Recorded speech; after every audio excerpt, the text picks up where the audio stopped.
Leadership to me is really empowering people to take on charge and be leaders themselves. The leader has to set the vision. to earn the trust of the people around you. To be willing to do every single thing themselves. to contribute and make a difference. To be sympathetic and empathetic. To be passionate about what they do. That's contagious. You have to do what you say. Do what you say. And give them the tools necessary to do their job.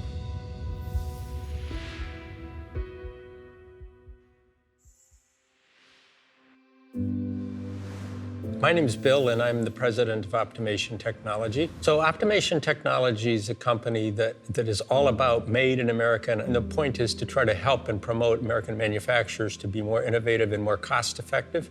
And we have a fabulous team, and everybody supports each other above and beyond. My role is to cheer them along as they succeed.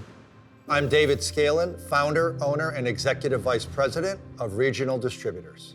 We are a distributor of paper, packaging, janitorial supplies, commercial warewash, commercial laundry, and floor service equipment. Every day, what we try to accomplish is satisfying our customers and making sure we exceed the expectations of all our stakeholders. It's the people that I talk to in our company every day and our customers that validate what we're doing as a company. I'm not responsible for the results. I'm responsible for the people that are responsible for the results, and we take care of those people.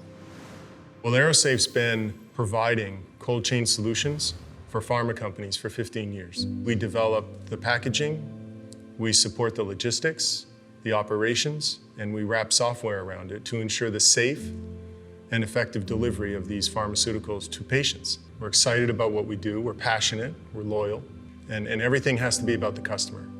It's not personal, it's all about them.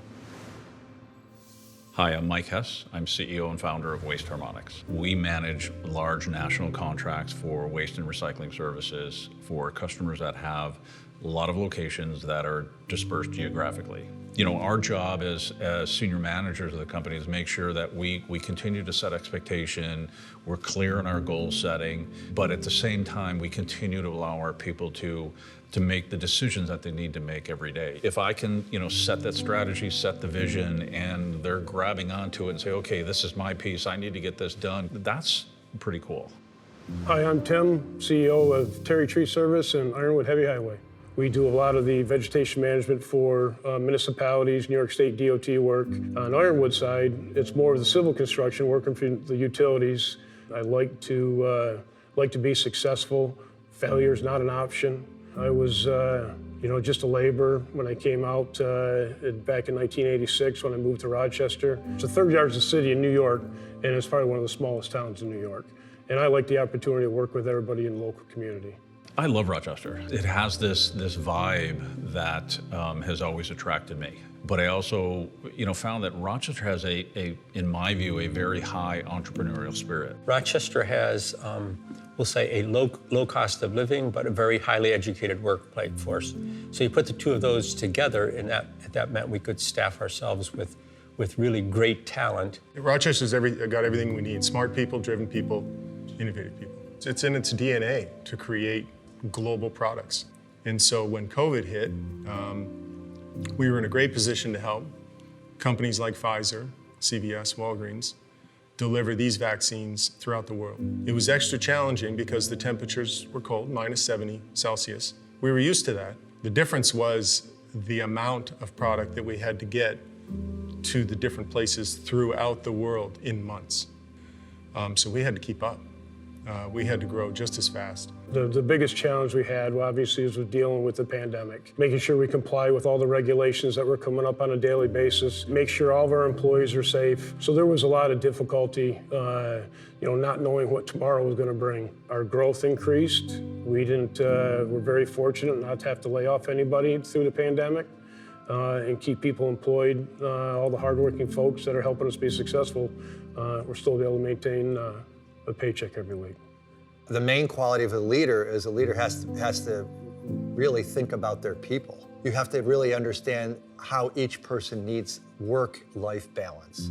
And when you do that, you have an opportunity to create the type of work environment that people thrive in. It's not so much for myself, but for the other people that we employ, that I see how well they do in life and how they're thriving in their lives, that makes the big difference for me. So protecting our employees and keeping our employees safe in a healthy environment, we took it very seriously. We never laid a single person off. We had about 1 week that everybody was really worried when everything got shut down. We came together as a group. We redirected some efforts into some different areas, and we never stopped. It's challenging, and demoralizing for people to have jobs but really not have jobs. You can't do piping, welding, electrical work from home. But you do your best to try to find new opportunities and to encourage people, as they're going through the downtime.